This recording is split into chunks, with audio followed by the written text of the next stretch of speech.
اعوذ باللہ من الشیطان الرجیم بسم اللہ الرحمن الرحیم وَهُوَ الَّذِي أَنشَأَ جَنَّاتٍ مَعْرُوشَاتٍ، وہی ہے اللہ جس نے کہ اٹھائے باغات معروشات وغیرہ معروشات، وہ باغ بھی ہوتے ہیں وہ بیلیں کہ جیسے انگور کی ہوتی ہیں، ٹٹیوں پر اٹھانا پڑتا ہے، ان کو سہارا دینا پڑتا ہے، خود ان کے اندر تنا اوپر جانے کا اس کی فطرت میں نہیں ہے۔ غیر معروشات یہ عام درخت ہیں، وہ خود کھڑے ہوتے ہیں، اپنی یعنی ریڑھ کی ہڈی ان کی اپنی مضبوط ہے، وہ کھڑے ہیں، انار کا درخت ہے، آم کا درخت ہے۔ تو معروشات وہ ہیں کہ جن کو ٹٹیوں پر چڑھانا پڑتا ہے۔ والنخلا، اور کھجور کے درخت، والزرع، اور کھیتی، مختلفاً اکلہ، جس کے کہ ذائقے بڑے بڑے مختلف ہیں۔ والزیتون، اور زیتون، والرمان، اور انار، متشابہاً وغیر متشابہ، ایک دوسرے سے ملتے جلتے بھی ہیں اور یہ کہ ذرا ایک دوسرے سے مختلف بھی ہیں۔ جیسے سٹرس فیملی ہے، اب ایک ہی خاندان ہے، اب اس میں کنو بھی ہے، اس میں فروٹر بھی ہے، اور اس میں وہ مالٹا بھی ہے، اور ساری چیزیں جو ہے لیکن ملتے جلتے بھی ہیں، مختلف بھی ہیں، فیملی ایک ہی ہے۔ کلوا من ثمرہ اذا اثمر، کھایا کرو اس کے پھلوں میں سے جب کہ وہ پھل دیں۔ وآتوا حقہ یوم حصادہ، اور اس کا حق دے دیا کرو جس دن کہ تم پھل اتارو، یعنی اس میں سے بھی زکوٰۃ ہے۔ جیسے عشر ہے زمین کی پیداوار میں سے، ایسے ہی پھلوں کے اندر بھی زکوٰۃ ہے۔ تو اللہ تعالیٰ کا حق نکال دیا کرو، آتوا حقہ، ادا کر دیا کرو اس کا حق جس دن کہ وہ پھل اتارو۔ لا تسرفوا، اور اس میں حد سے بیجا خرچ نہ کرو، انہ لا یحب المسرفین، اللہ تعالیٰ کو بیجا خرچ کرنے والے پسند نہیں ہیں۔ ومن الانعام حمولۃ وفرشا، اور چوپایوں میں سے اس نے ایسے بھی بنائے ہیں کہ جن کے اوپر تم بار برداری کا کام لیتے ہو۔ ظاہر بات ہے بار برداری انہی کی ہو سکتی ہے جو ذرا اونچے ہوتے ہیں، اب گھوڑا ہے یا خچر ہے، اونٹ ہے، یہ حمولتاً ہے، یہ ذرا اونچے ہیں اور ان کے اوپر جو ہے آپ ان کی پیٹھوں کے اوپر بوجھ لاد کر لے جاتے ہیں، حمولتاً۔ وفرشا، کچھ ایسے جو بالکل زمین سے لگے ہوئے ہیں، اب ان کے اوپر کیا آپ نے لادنا ہے، بکری پہ کیا لاد دیں گے آپ، اور اسی طریقے سے چھوٹی چھوٹی جو چیزیں ہیں۔ کلوا مما رزقکم اللہ، یہ اللہ نے پیدا کیے ہیں، حمولہ بھی اور فرشا بھی، کھاؤ اس میں سے جو اللہ نے تمہیں رزق دیا ہے۔ ولا تتبعوا خطوات الشیطان، اور شیطان کے نقش قدم کی پیروی نہ کرو۔ انہ لکم عدو مبین، یقیناً وہ تمہارا کھلا دشمن ہے۔ ثمانیۃ ازواج، اب یہ بات کہی جا رہی ہے جو انہوں نے کہا تھا کہ یہ جو حیوانات ہیں ان کے پیٹوں میں جو بچہ ہے وہ اگر زندہ ہو گیا، ولادت ہو گئی تو صرف مرد کھائیں گے، عورتیں نہیں کھائیں گے۔ ہاں اگر مردار پیدا ہوا، مر گیا دوران ولادت ہی، تو پھر اس میں عورتیں بھی اور مرد بھی شریک ہو سکیں گے۔ اب اس کا جواب دیا جا رہا ہے ثمانیۃ ازواج، یہ 8 قسم کے چوپائے ہیں جو تمہارے ہاں عام طور پر موجود ہیں۔ من الضأن اثنین، بھیڑ میں سے 2 نر اور مادہ، ومن المعز اثنین، بکری میں سے 2 بکرا اور بکری۔ قل الذکرین حرم ام الانثیین، آپ ان سے پوچھئے کہ اللہ نے کس کو حرام کیا ہے، مذکروں کو حرام کیا ہے یا مؤنثوں کو حرام کیا ہے؟ اما اشتملت علیہ ارحام الانثیین، یا یہ کہ جو ان کے رحم ہیں ان کے مؤنثوں کے، ان پہ جو کچھ ہے انہیں حرام، کس کو حرام کیا ہے؟ حرام اگر کوئی شے ہے تو سب کے لیے، اور اگر حرام نہیں ہے تو کسی کے لیے بھی نہیں۔ یہ تم نے جو نئے قوانین بنا لیے ہیں وہ کہاں سے لے آئے ہو، کیا ان کی سند ہے؟ نبئونی بعلم ان کنتم صادقین، مجھے بتاؤ کسی سند کے ساتھ، کسی حوالے سے اگر تم سچے ہو۔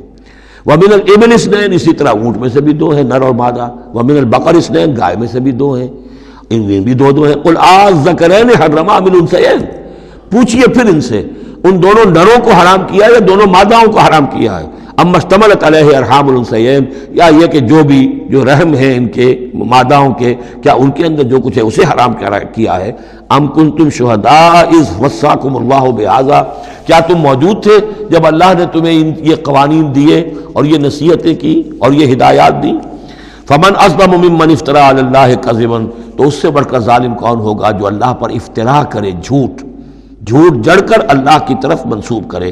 لیضل الناس بغیر علم، تاکہ گمراہ کرے وہ لوگوں کو بغیر کسی علم اور تحقیق کے۔ ان اللہ لا یہدی القوم الظالمین، یقیناً اللہ ایسے ظالموں کو راہیاب نہیں کرے گا۔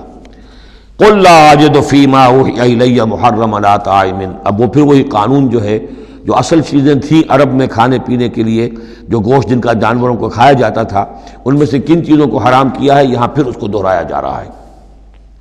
قل لا اجد فیما اوحی الی محرما علی طاعم یطعمہ، کہہ دیجئے میں تو نہیں پاتا اس شے میں جو میری طرف وحی کی گئی ہے، یعنی جو قرآن میری طرف وحی کیا گیا ہے، جو شریعت میری جانب وحی کی گئی ہے، میں اس میں نہیں پاتا کہ کوئی اور شے ہو کسی کھانے والے پر حرام، محرم علی طائمین کھانے والے پر یطعمہ جو اسے کھاتا ہو، سوائے کس کے؟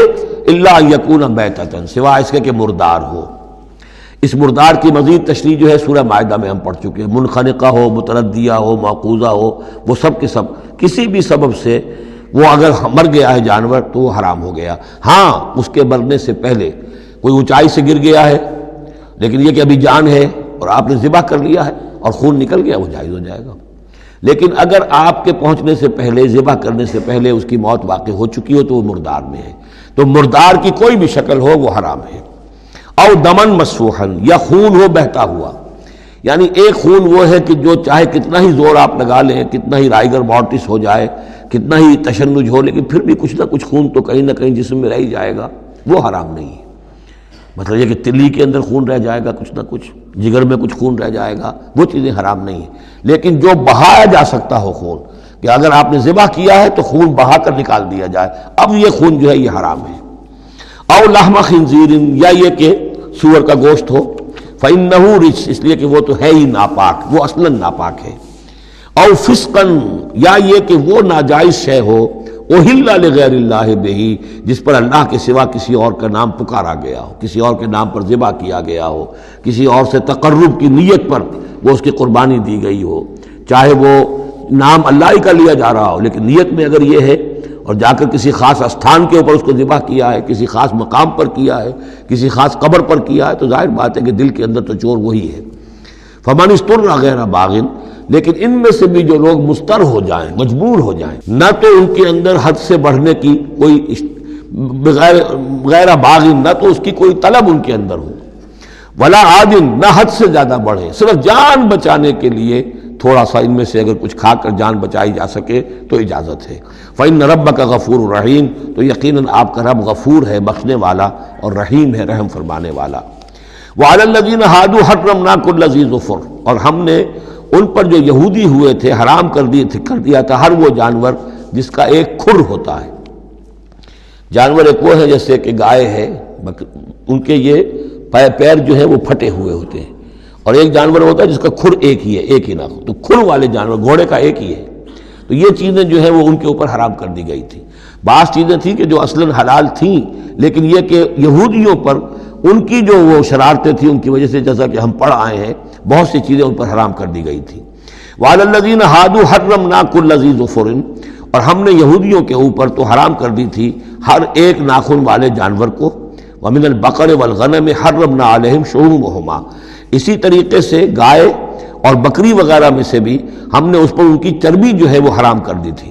الا ما حملت ظہورہما، سوائے اس کے کہ جو ان کی پیٹھ کے ساتھ لگی ہوئی ہو، پٹھ کے ساتھ جس کو ہم کہتے ہیں لگی ہوئی ہے، اب الحوایا، یا انتڑیوں کے ساتھ لگی ہوئی ہو، او مختلط بعظم، یا جو ہڈیوں کے اندر ہو، تو یہ جو ہے یہ چیزیں تو چربی کی جائز تھی ان کے لیے، باقی چربی جو ہے کھلی وہ ان کے لیے حرام کر دی گئی تھی۔